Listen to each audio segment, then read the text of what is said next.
ओम श्री गणेशाय नमः। ओम श्री शिवाय नमः। श्री रुद्राभिषेक मंत्राः पयः स्नानम्।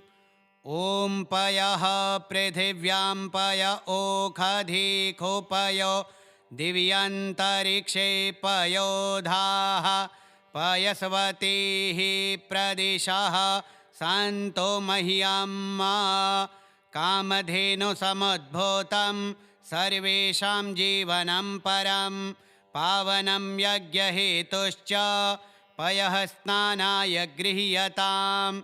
भगवते श्री सांब सदाशिवाय नमः। पयः स्नानं समर्पयामि।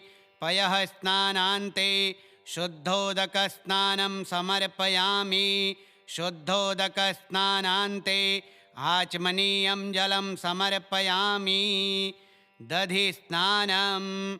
ॐ दधिक्रावणो अकारिखं जिष्णो रश्वस्य वाजिनः सुरभिनो मुखाकरत्प्रण आयुगुं खितारिखत पयसस्तु समुद्भूतं मधुराम्लं शशिप्रभं दध्यानीतं मया देव स्नानार्थं प्रतिगृह्यताम्।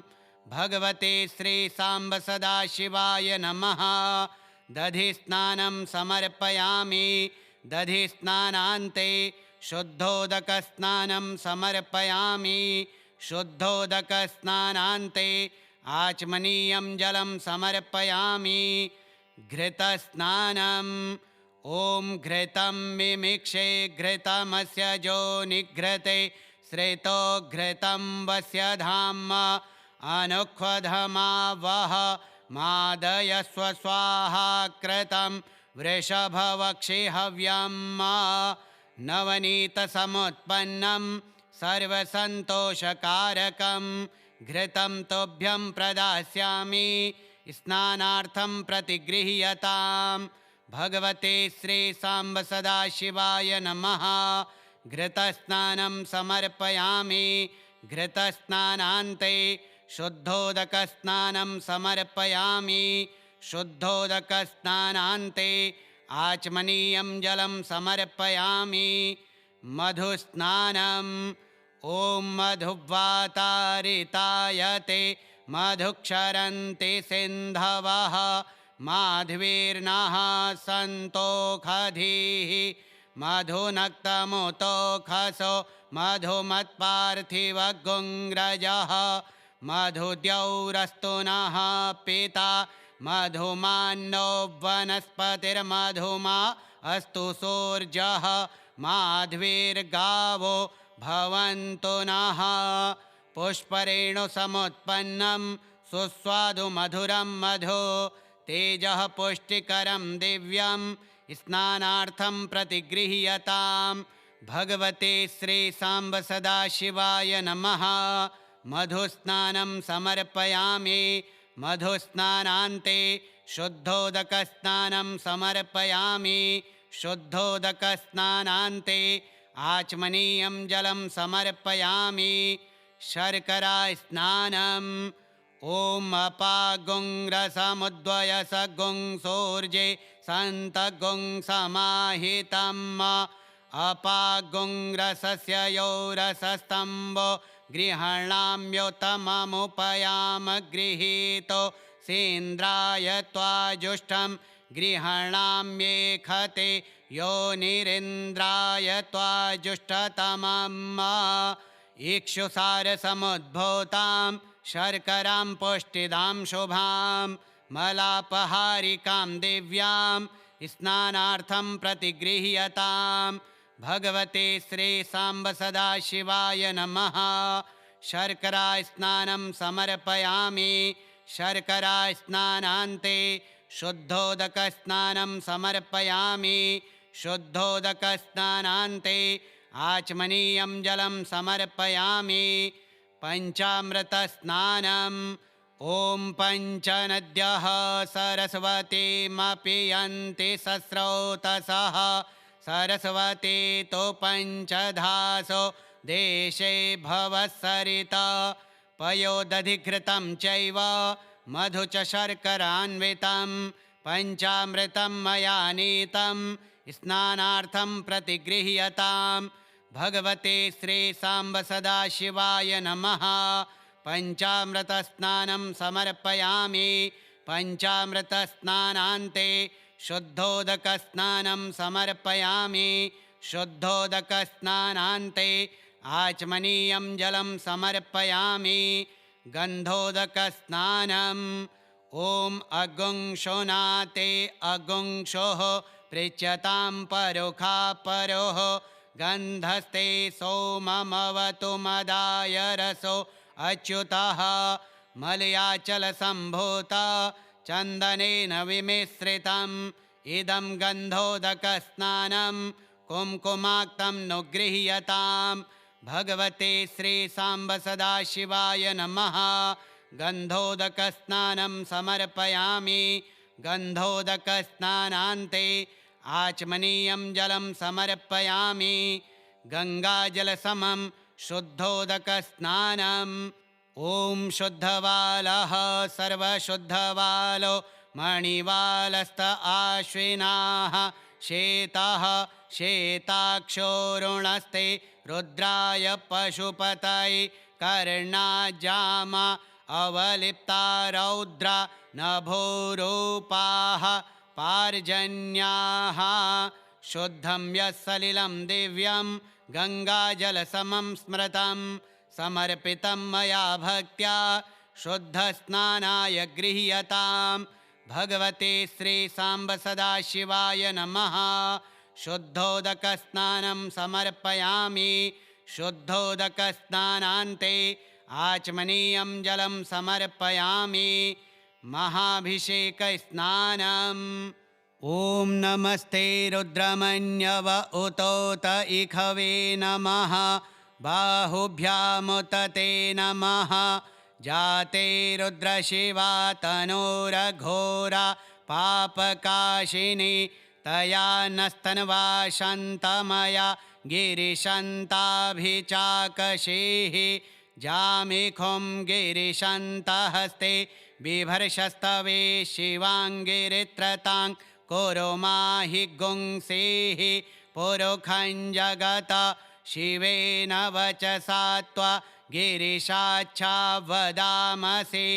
यथा नः सर्वमिज्जगद यक्ष्मगुं सोमना असत अध्यवोचदधिवक्ता प्रथमो दैव्योऽभिखक। अहिश्च सर्वाञ्जं भयन् सर्वाश्च जातो धान्यो धराचेः परासुव। असौजस्ताम्रो अरुण उत बभ्रोः सोमङ्गलः। जे चैनगुं रुद्रा अभितो दिक्षुश्रताः सहस्रशो वैखागुंहेड इमहि। असौजो वसर्पतिनीलग्रीवो विलोहितः उतैनं गोपा अदृश्रन्नदृश्रन् नोदहार्जः सदृष्टो मृडयातिनः। नमोऽस्तु नीलग्रीवाय सहस्राक्षाय मीढुखे अथो जे अस्य सत्वानो हन्तेभ्यो करन्नमः। प्रमुञ्च धन्वनस्तमुभयो राज्ञोर्जाम जाश्च ते हस्त इखवः पराता भगवो वप। विज्यन्धनुः कपर्दिनो विशल्यो बाणवा उत अनेशन्नस्य जा इखव आभुरस्य निखङ्गधिः।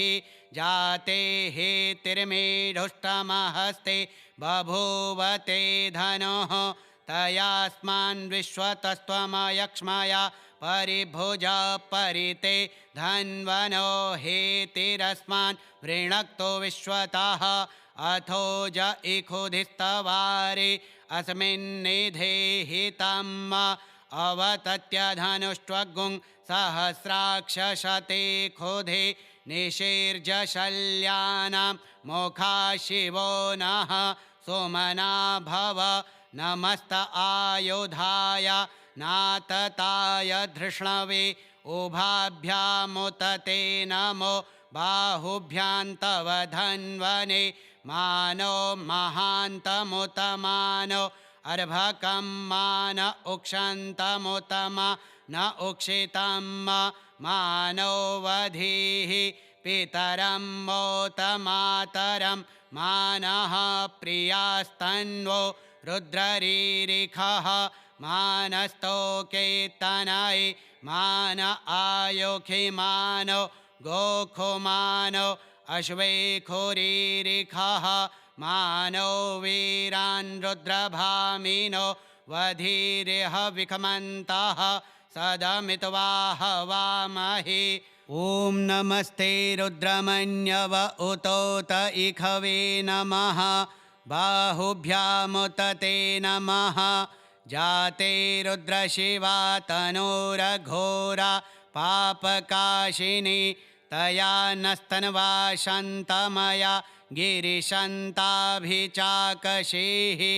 जामिखुं गिरिशन्तहस्ते बिभर्षस्तवे शिवाङ्गिरित्रतां कुरु माहि गुंसीः पुरुखं जगत शिवेन वचसा त्वा गिरिशाच्छा वदामसि जथा नः सर्वमिज्जगद यक्ष्मगुं सोमना असत अध्यवोचदधिवक्ता प्रथमो दैव्योऽभिखक अहिश्च सर्वाञ्जं भयन् सर्वाश्च जातो धान्यो धराचेः परासुव असौजस्ताम्रो अरुण उत बभ्रोः सोमङ्गलः जे चैनगुं रुद्रा अभितो दिक्षुश्रताः सहस्रशो वैखागुंहेड ईमहि असौजो वसर्पतिनीलग्रीवो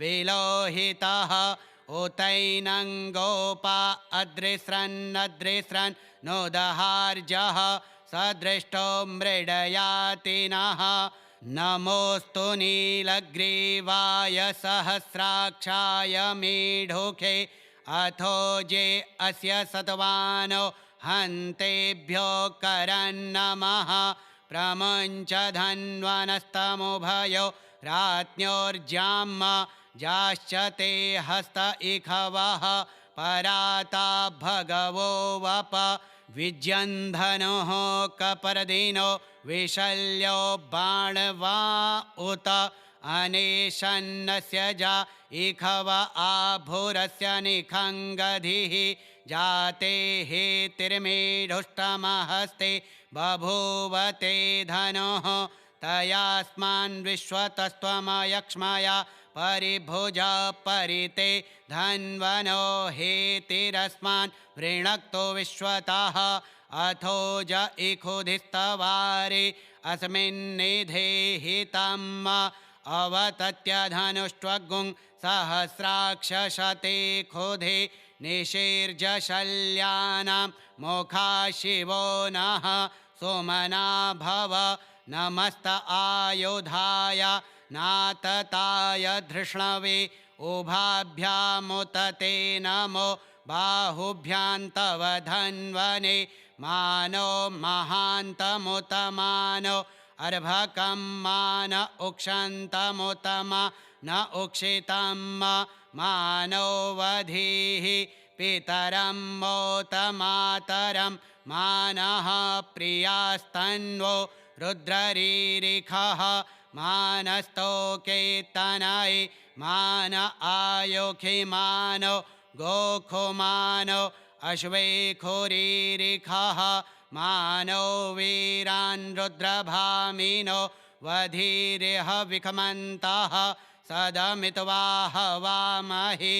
ॐ नमस्ते रुद्रमन्यव उतोत इखवे नमः बाहुभ्यामुत ते नमः जाते रुद्रशिवा तनूरघोरा पापकाशिनी तया नस्तन्वा शन्तमया गिरिशन्ताभिचाकशीः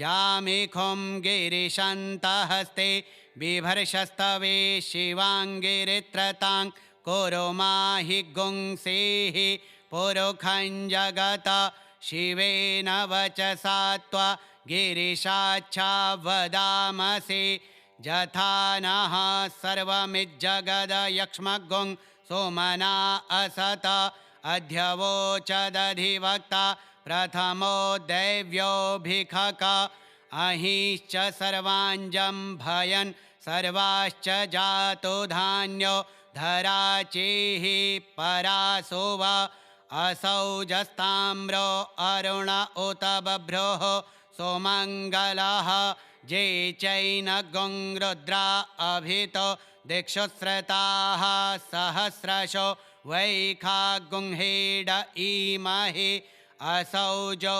वसर्पतिनीलग्रीवो विलोहितः उतैनं गोपा अदृश्रन्नदृश्रन् नोदहार्जः सदृष्टो मृडयातिनः नमोऽस्तु नीलग्रीवाय सहस्राक्षाय मीढुखे अथो जे अस्य सत्वानो हन्तेभ्यो करन्नमः प्रमुञ्च धन्वनस्तमुभयो राज्ञोर्जाम्म जाश्च ते हस्त इखवः पराता भगवो वप विज्यन्धनुः कपर्दिनो विशल्यो बाणवा उत अनेशन्नस्य जा इखव आभुरस्य निखङ्गधिः जाते हेतिर्मेढुष्टमहस्ते बभूवते धनुः तयास्मान् विश्वतस्त्वमयक्ष्मया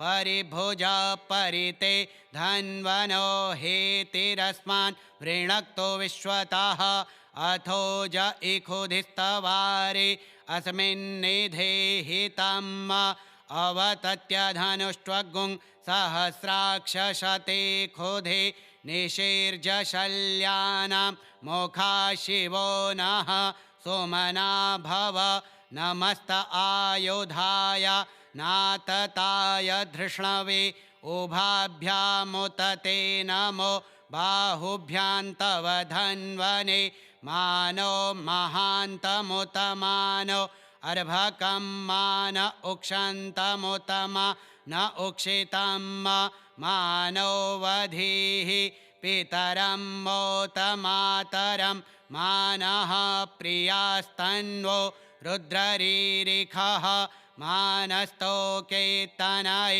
मान आयुखि मानो गोखुमानो अश्वेखुरीरिखः मानो वीरान् रुद्रभामिनो वधीरिह विखमन्तः सदमित्वा हवामहे ॐ नमस्ते रुद्रमन्यव उतोत इखवे नमः बाहुभ्यामुत ते नमः जाते रुद्रशिवा तनोरघोरा पापकाशिनी तया नस्तन्वा शन्तमया गिरिशन्ताभिचाकशीः जामिखुं गिरिशन्तहस्ते बिभर्षस्तवे शिवाङ्गिरित्रतां कुरु माहि गुंसेः पुरुखं जगत शिवेन वचसा त्वा गिरिशाच्छा वदामसि यथा नः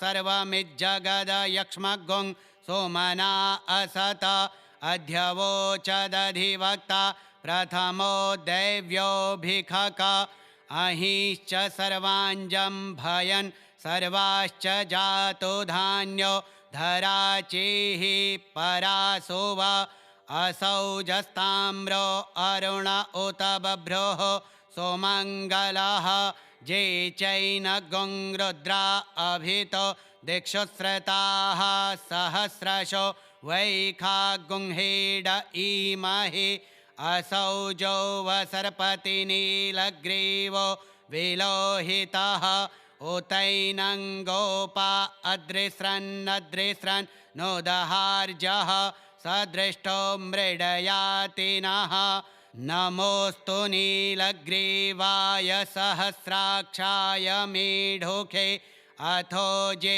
अस्य सत्वानो हन्तेभ्यो करन्नमः प्रमुञ्च धन्वनस्तमुभयो राज्ञोर्जाम जाश्च ते हस्त इखवः पराता भगवो वप विज्यन्धनुः कपर्दिनो विशल्यो बाणवा उत अनेशन्नस्य जा इखव आभुरस्य निखङ्गधिः जाते हेतिर्मेढुष्टमहस्ते बभूवते धनुः तयास्मान् विश्वतस्त्वमयक्ष्मया परिभुज परिते धन्वनो हेतिरस्मान् वृणक्तो विश्वतः अथो ज इखुधिस्तवारे अस्मिन्निधेहितम् अवतत्य धनुष्ट्वगुं सहस्राक्षशते खुधे निशीर्जशल्यानां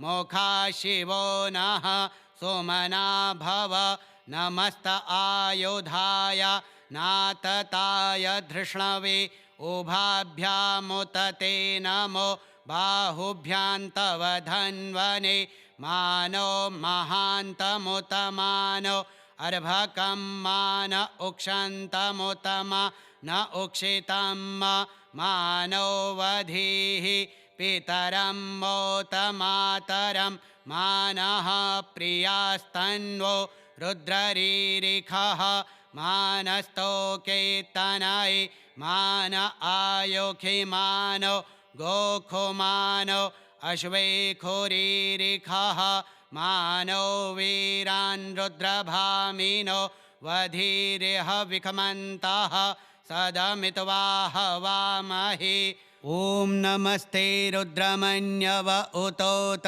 इखवे नमः बाहुभ्यामुत ते नमः जाते रुद्रशिवा तनूरघोरा पापकाशिनी तया नस्तन्वा शन्तमया गिरिशन्ताभिचाकशीः जामिखुं गिरिशन्तहस्ते बिभर्षस्तवे शिवाङ्गिरित्रतां कुरु माहि गुंसीः पुरुखं जगत शिवेन वचसा त्वा गिरिशाच्छा वदामसि यथा नः सर्वमिज्जगदयक्ष्मगुं सोमना असत अध्यवोचदधिवक्ता प्रथमो दैव्योऽभिखक अहिश्च सर्वाञ्जं भयन् सर्वाश्च जातो धान्यो धराचेः परासुव